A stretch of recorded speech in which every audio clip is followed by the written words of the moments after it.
Hola, soy Catherine Gómez, residente de tercer año de aparato digestivo del Hospital de Poniente. Me tocó presentar el tema de gastritis atrófica y metaplasia intestinal. El cáncer sigue siendo un problema mundial importante que ocupa el quinto lugar en incidencia y el tercero como causa principal de muerte por cáncer en todo el mundo. Pese a que la incidencia está disminuyendo en países desarrollados, sigue siendo responsable de una importante cantidad de nuevos casos tanto en Unión Europea como en España. Como estos pacientes suelen diagnosticarse en etapa tardía, pues tienen una supervivencia general a los 5 años muy baja. Es por ello que el cribado y la vigilancia de personas de riesgo es recomendado porque puede reducir la mortalidad al permitir su detección y tratamiento temprano, ¿no? A menudo con procedimientos endoscópicos curativos en lugar de una cirugía más invasiva. Actualmente, el cribado solo se recomienda en países con una alta incidencia de la enfermedad, que se define como una tasa estandarizada por edad, por una tasa estandarizada de 20 a más sobre 100.000, como ocurre en Japón o en Corea. Pero en España, pues las tasas están por debajo de este valor, como se aprecian en los gráficos. Entonces, pues en poblaciones en las que el cribado no está indicado, ¿qué es lo que se puede hacer? El cribado y la vigilancia del cáncer gástrico se centra al cáncer de tipo intestinal, que representa alrededor del 95% de todos los casos, y es la etapa final de una secuencia que empieza con una inflamación, evoluciona a atrofia, metaplasia, displasia y cáncer, ¿no? Y todo esto suele iniciar con la infección por Helicobacter pylori en un estómago previamente normal. La gastritis atrófica y la metaplasia intestinal se consideran lesiones premalignas que van a progresar de forma lenta y que confieren un riesgo independiente para el desarrollo del cáncer gástrico. Actualmente existe una falta de consenso para definir la gravedad de estas lesiones. El sistema de clasificación ampliamente utilizado es el de Sidney modificado, que se basa en biopsias aleatorias y clasifica la gastritis sobre la base de la morfología, la topografía y una posible etiología, pero no proporciona información pronóstica sobre el riesgo de cáncer gástrico en estos pacientes. Entonces hay una falta de consenso en relación a este tema. Hace 3 años se realizó una encuesta internacional de modo virtual para recopilar datos sobre la práctica que tenían los endoscopistas respecto a estas lesiones. Participaron 249 endoscopistas de todo el mundo y se encontró que alrededor del 70% había recibido algún tipo de formación sobre el reconocimiento de lesiones, ¿no? Especialmente endoscopistas procedentes de Japón o Corea. Los sistemas de clasificación que utilizaron también variaron, ¿no? Algunos utilizaron una clasificación endoscópica, otros una histológica. Y según el tipo de clasificación, pues también la cantidad de biopsias que requerían durante el procedimiento varió, ¿no? Esto demuestra que existe una amplia variedad de prácticas en todo el mundo en cuanto al diagnóstico y clasificación de la gravedad de la gastritis atrófica y la metaplasia intestinal. Si bien la población española, como vimos, no cumple los requisitos para realizar un cribado poblacional, existen lesiones premalignas que pueden poner en riesgo a su población, ¿no? Y que pueden ser susceptibles de vigilancia y de algún tipo de control. Sin embargo, no está claro cómo realizar esta valoración ni tampoco se tiene muy claro qué grupos se beneficiarían más. Por ello es que se han elaborado estas guías que nos orientarán para tomar las decisiones de acuerdo pues, a la mejor evidencia que se ha obtenido, y las principales pues, son la europea, la británica, que salieron en el 2019, y la última, la americana, en el 2020. Es importante en estos pacientes 3 aspectos, ¿no? Primero, identificar de forma adecuada las lesiones. Luego, valorar la extensión de estas lesiones, que es una manera de estratificar el riesgo. Y luego, a partir de toda esta información, tomar una decisión, si vigilamos o no a dicho paciente. Identificar las lesiones. Para detectar las lesiones es importante conocer un epitelio del cuerpo y de antro normal. En estas imágenes, pues justamente eso, se aprecia un patrón normal de la superficie mucosa tanto del cuerpo como del antro. El primer aspecto que se puede valorar son las vénulas colectoras, ¿no? Que son estos pequeños puntitos en una endoscopia sin magnificación, pero que si se utiliza la magnificación se van a ver como pequeñas arañas vasculares que predominan sobre todo en la región del cuerpo, porque en el antro su localización es profunda y no se evidencia de forma tan clara. Ya con cromoendoscopia y con magnificación pues se pueden ver otras estructuras como el orificio o el centro de la cripta, que aquí se puede intuir de rojo, aquí se ve de un marrón oscuro. También la red capilar subepitelial, que es este círculo marrón, y el epitelio de la cripta marginal, que está de marrón claro. La mucosa del cuerpo, pues al visualizarla va a tomar un aspecto de panal de abeja, como se ve en la imagen, con el orificio de la cripta al centro. Y esto se debe a la disposición tubular de las glándulas en esta región. En el antro, por su parte, el aspecto es velloso, en donde destaca el epitelio de la cripta marginal, porque la disposición de las glándulas es de forma oblicua. Ahora vamos a ver algunas lesiones. Las características endoscópicas que nos pueden sugerir una gastritis crónica por Helicobacter pylori pues pueden ser la ausencia de las vénulas colectoras, alguna mucosa irritada, la nodularidad del antro. Con magnificación hay una clasificación que va desde Z0 hasta el Z3. El Z0 podría ser esta mucosa, que es un estómago normal no infectado, y luego va progresando la infección de Z1, Z2, Z3, con ausencia de vénulas colectoras, posteriormente ausencia de capilares, luego se evidencian fosas y surcos dilatados con un enrojecimiento circundante, ¿no? Según va progresando la lesión. Ahora, para identificar la gastritis crónica atrófica hay 4 características endoscópicas principales: la palidez de la mucosa, la pérdida de los pliegues gástricos, la presencia, la evidencia de los vasos submucosos y el borde atrófico, que es este borde que delimita la mucosa más pálida atrófica de la mucosa normal. Las áreas más pálidas, pues, como lo acabo de mencionar, es la parte de atrofia, que con endoscopia, con cromoendoscopia también se ve más pálida esa zona. La presencia de los vasos submucosos y la pérdida de los pliegues van a ser las características que más nos van a ayudar al reconocimiento.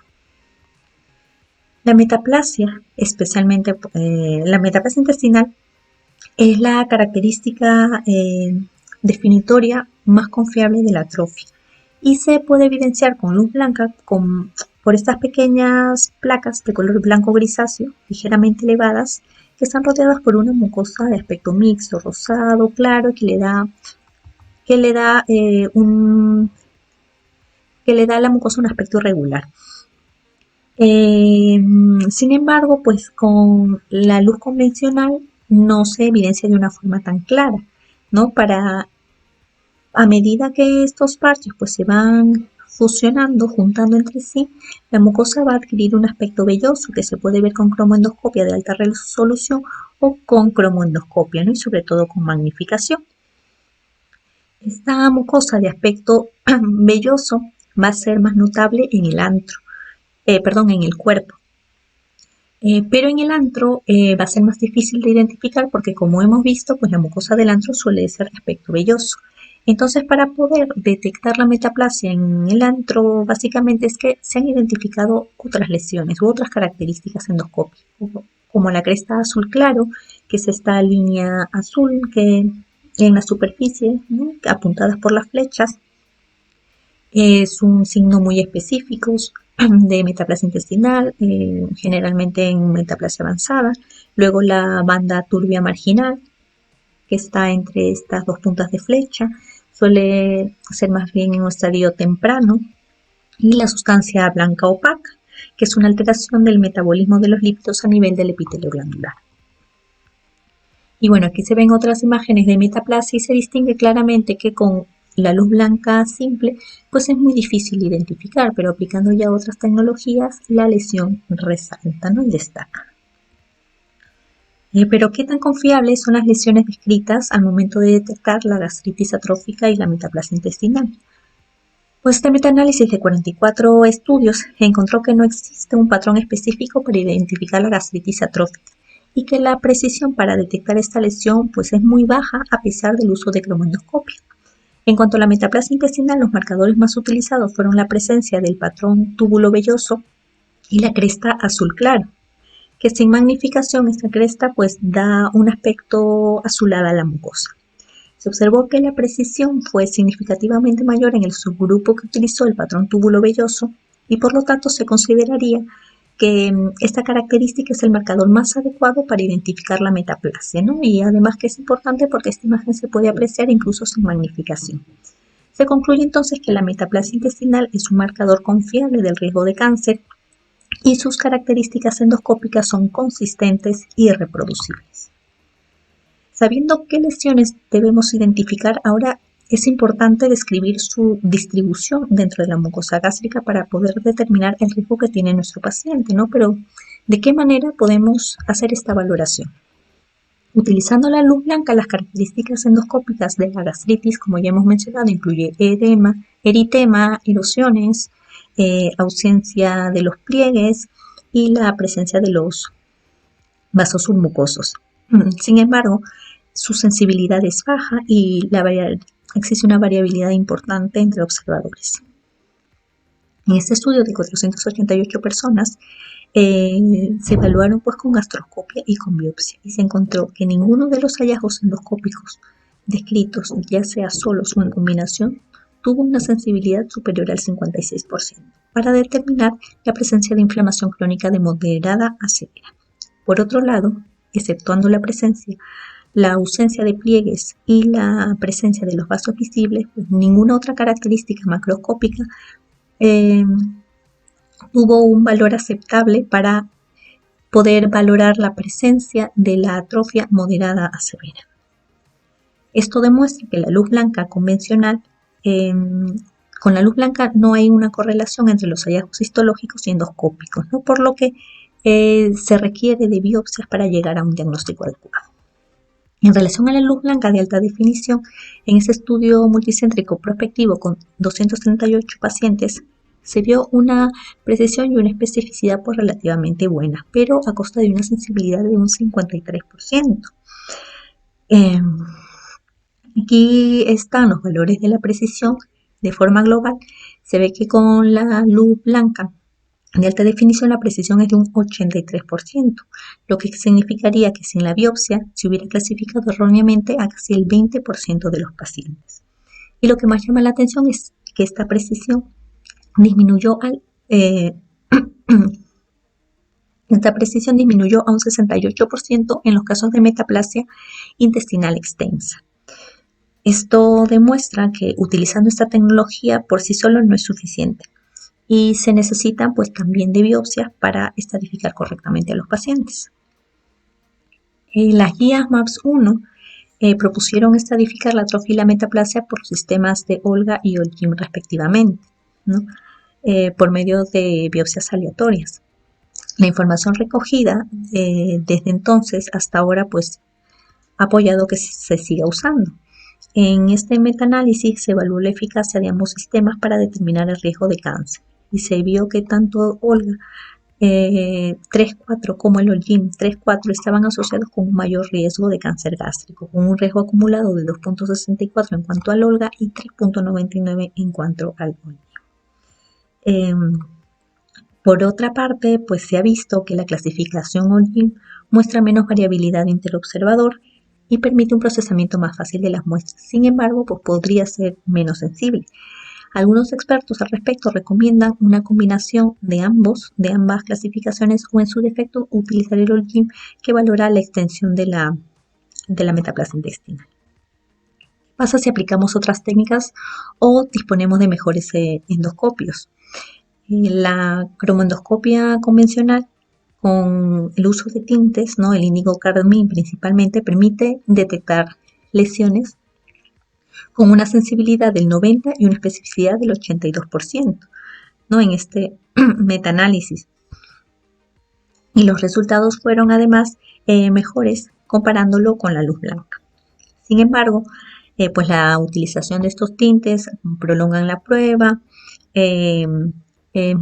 dificulta más la exploración, entonces eso nos hace considerar otras opciones como la cromoendoscopia virtual, que está disponible pues con solo presionar un botón. Varios estudios se han centrado en el papel de la cromoendoscopia virtual. En el estudio que ya se presentó previamente, se vio que con el NBI hubo un aumento significativo de la sensibilidad, como vemos aquí del 87% frente a un 53%. La precisión también aumentó un 11%. El beneficio más importante del del NBI fue la precisión que tuvo al momento de detectar la metaplasia extensa. La precisión que tenía aquí del 94% incrementó al 97% al momento de la detección de la metaplasia extensa. Por otra parte, en un gran estudio multicéntrico prospectivo, llegó a las mismas conclusiones, ¿no? Esta vez en una población oriental. La especificidad fue muy similar, pero la sensibilidad fue mucho más alta, con NBI de un 90%, 92%. Debido a los buenos resultados que se obtuvieron con el NBI, se creó y se validó una clasificación endoscópica de la metaplasia intestinal, ¿no? El GIM. Esta clasificación evalúa la presencia y la extensión de la metaplasia y busca pues así evitar la toma de biopsias aleatorias. Consiste en puntuarse en 0, 1 o 2 las 5 áreas del estómago siguiendo el protocolo de Sidney. Se estableció que el mejor punto de corte para metaplasia extensa era +4, ¿no? Con esta puntuación pues se podía identificar al 89% de pacientes con GIM 3 y 4 sin necesidad de biopsia. Con el entrenamiento adecuado, pues, ¿no? Y simplemente puntuando la mucosa del antro, de la incisura y del cuerpo con el NBI, pues se podría decidir si se necesitan biopsias para identificar el riesgo del paciente. Y pues ello mejoraría y simplificaría la vigilancia de estos pacientes. La evidencia pues acumulada sugiere que el NBI puede ser preciso para el diagnóstico de condiciones precancerosas como la atrofia y la metaplasia, pero ¿qué se sabe de otra alternativa, no? Un estudio en un centro chino con 100 participantes buscó determinar la utilidad del BLI esta vez, ¿no? Del BLI con magnificación para detectar la metaplasia por medio de la visualización del grado de la cresta azul claro. Se calculó la correlación entre el porcentaje que se veía de la cresta azul claro en la mucosa y el grado histológico del GIM. Y se vio que tanto la sensibilidad, la especificidad, los valores predictivos y la precisión fueron mucho mejores utilizando el BLI con magnificación. Y se observó además una buena correlación entre los hallazgos de la cresta azul claro, no los hallazgos endoscópicos, con los hallazgos histológicos. Aquí pues con este estudio se puede ver que este BLI con magnificación sería una tecnología útil para detectar la metaplasia, ¿no? Por medio de la identificación de esta característica de la cresta azul clara. Luego hay estudios también con el BLI Bright. Este es un estudio prospectivo realizado entre septiembre y noviembre del 2018 entre pacientes evaluados previamente mediante ENGIM, pero con NBI y con histología, y que tenían indicación de una vigilancia endoscópica. Se buscó en estos endoscopistas determinar la confiabilidad y precisión del BLI.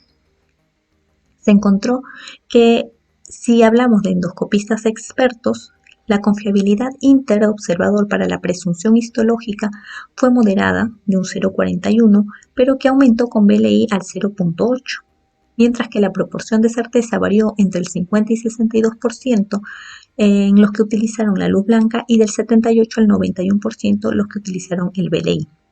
La confiabilidad interobservador registrada entre los alumnos también mejoró con BLI y también el grado de certeza. Con respecto a la precisión del BLI, hubo un 84%, aquí 84% de concordancia entre los intervalos GIM calculados con BLI y los calculados con NBI. Entonces, pues aquí también se puede ver que el BLI es una tecnología confiable y precisa que nos puede ayudar a la estadificación, ¿no? Con una confiabilidad de interobservador buena, independientemente de la experiencia que tenga el endoscopista. Pero sin embargo, estos estudios en BLI son recientes, son con pocas personas, no son multicéntricos, entonces se necesitan más estudios para poder llegar a conclusiones más definitivas, ¿no? Es por ello que las guías actualmente no recomiendan un uso rutinario de esta técnica. Como hemos visto, se puede concluir que la cromoendoscopia, especialmente con NBI, es mejor que la luz blanca de alta definición para detectar y diagnosticar la metaplasia, pero podrían reemplazar a las biopsias aleatorias. Este ensayo prospectivo ciego detectó proporciones más altas de pacientes con metaplasia mediante biopsias guiadas con NBI o biopsias aleatorias, frente a biopsias con luz blanca. En este estudio, además, los mejores resultados se habrían obtenido combinando el NBI con las biopsias aleatorias y con ello se hubiera detectado al 100% de los pacientes. Si bien es cierto, con las biopsias aleatorias se pueden detectar algunos casos no detectados con NBI, se ha visto que los casos que no detecta el NBI son casos de lesiones leves o focales que no tienen repercusión. Pero por otra parte, como se vio previamente, el NBI puede detectar en casi todos los casos lesiones extensas sin necesidad de biopsia. Además, se debe considerar que los cambios de atrofia y metaplasia se distribuyen de manera desigual por el estómago, con lo que una valoración endoscópica permitiría una mejor estratificación porque se evalúa de forma completa la mucosa. Teniendo en cuenta que la mayoría de los endoscopistas aún no están familiarizados con estos patrones de imagen, en la actualidad las guías no pueden recomendar que la estratificación endoscópica se realice sin biopsias de forma exclusiva. Lo que sí recomiendan es que cuando esté disponible la cromoendoscopia se use y se use con biopsias dirigidas. Si no está disponible o en caso que el endoscopista pues no esté seguro, se debate del número de biopsias, ¿no? Si es que en realidad se debate si es que se incluye o no la biopsia de incisura. Las guías previas pues simplemente hablaban de biopsias en antro y biopsias en cuerpo, pero se ha visto posteriormente que los cambios atróficos y metaplásicos suelen iniciar en la incisura y las lesiones pues tienen mayor incidencia, incluso gravedad. Por ello es que la guía recomienda un mínimo, la guía actual lo que ahora recomiendo es un mínimo de 2 biopsias de antro y 2 de cuerpo, pero reconoce que si se agrega una biopsia de incisura, pues maximiza la rentabilidad de la prueba y también pues recomienda que esta biopsia de incisura se añada a los pacientes que tienen condiciones precancerosas, especialmente si no se dispone de cromoendoscopia. Y además, agregar biopsia a la incisura va a permitir una estratificación histológica más precisa. Una vez que ya hemos identificado la lesión, ya hemos tratado de estratificar la extensión, ¿no? Tenemos que saber qué hacemos con el paciente, ¿no? La incidencia de cáncer gástrico al presentar atrofia o metaplasia va a incrementar con el transcurso de los años. Y como factores de riesgo que contribuyen a esta progresión, pues destacan la extensión de los cambios preneoplásicos, atrofia o metaplasia, el subtipo histológico de la metaplasia, así como los antecedentes familiares de cáncer gástrico. Como vimos en este metaanálisis, diapositivas previas, existe un riesgo significativamente mayor de neoplasia gástrica en pacientes que tengan un OLGA 3.4 y un OLGIM 3.4. Por otro lado, en un estudio reciente se vio que la metaplasia puede ser igual o mayor, puede ser de igual o mayor importancia que la extensión de la atrofia. ¿Por qué? Porque se ha visto que el riesgo de cáncer puede ser mayor en un OLGIM 1.2 que en un OLGA 3.4. Sin embargo, aunque una metaplasia focal pueda incrementar el riesgo de cáncer, pues se ha visto que el riesgo es muy mínimo como para que justifique una vigilancia en estos pacientes. Por otro lado, se identificaron 7 estudios que evaluaron el riesgo de cáncer gástrico entre pacientes con metaplasia intestinal en función a que si esta metaplasia era completa o incompleta. Según este metaanálisis de 7 estudios, la metaplasia incompleta se asoció con un riesgo de 3 veces más de una incidencia de cáncer durante el seguimiento. El estudio más actual de estos pues es un estudio multicéntrico español que tuvo un seguimiento de 12 años. Como sabemos, pues tener un familiar de primer grado con cáncer gástrico es un factor de riesgo constante. Entre los pacientes con metaplasia intestinal, tener antecedentes familiares de un pariente de primer grado con cáncer gástrico se asoció con un riesgo de 4.5 veces más de cáncer incidente según estos estudios. Esto puede deberse a una susceptibilidad genética que se hereda, a los factores ambientales o al estilo de vida que se comparte, a una susceptibilidad al Helicobacter pylori o a una combinación de todos estos factores. En este metaanálisis mostró que los familiares de primer grado de pacientes con cáncer gástrico tienen una mayor prevalencia de infección por Helicobacter pylori, pero también mayor prevalencia de atrofia gástrica y de metaplasia intestinal. Aunque hay escasa evidencia de que las condiciones precancerosas en los familiares de un paciente con cáncer gástrico progresen más rápido, parece razonable recomendar un seguimiento más intensivo en pacientes que tengan una atrofia o metaplasia extensa asociado a un antecedente familiar. En cuanto a la infección crónica por el Helicobacter pylori, pues sabemos que es un factor de riesgo de cáncer gástrico de tipo intestinal. En este metaanálisis, los autores concluyeron que la gastritis atrófica, tanto en el antro como en el cuerpo, puede regresionar tras el tratamiento erradicador. Y además vio que la metaplasia en el antro también puede regresionar con el tratamiento erradicador, más no la metaplasia del cuerpo. Este metaanálisis pues, sugiere fuertemente que la erradicación del Helicobacter pylori puede detener la progresión de condiciones precancerosas, ¿no? Incluso se podría sugerir que esta regresión se podría dar en pacientes que llegan a tener metaplasia, ¿no? Pero la evidencia al respecto pues, es muy dudosa todavía. Existe evidencia pues que sugiere que erradicar el Helicobacter pylori puede ser beneficioso sobre todo en pacientes con gastritis crónica atrófica y no atrófica principalmente. Ya en casos de la metaplasia intestinal, pues la evidencia es más débil al respecto, pero no hay estudios en su contra. Por lo cual es que las guías aconsejan que ante la evidencia de Helicobacter pylori en pacientes con atrofia o con metaplasia, pues se erradique. Como se puede observar, la incidencia acumulada de cáncer gástrico tanto a los 3, a los 5 y a los 10 años va aumentando en pacientes con metaplasia intestinal. La pregunta que ahora surge es ¿cada cuánto tiempo debemos vigilar estos pacientes en riesgo? Para resolver esta duda, en Portugal se realizó un estudio para determinar el costo-utilidad de la vigilancia endoscópica cada 3, cada 5 y cada 10 años, ¿no? En pacientes que tenían atrofia o metaplasia intestinal extensa. Se valoró los años de vida calculados por calidad frente al costo, ¿no? Que estaba en euros. Se encontró que la vigilancia cada 3 años era más rentable, como se ve aquí en el punto azul, se obtenía pues, un mayor beneficio a similares costos.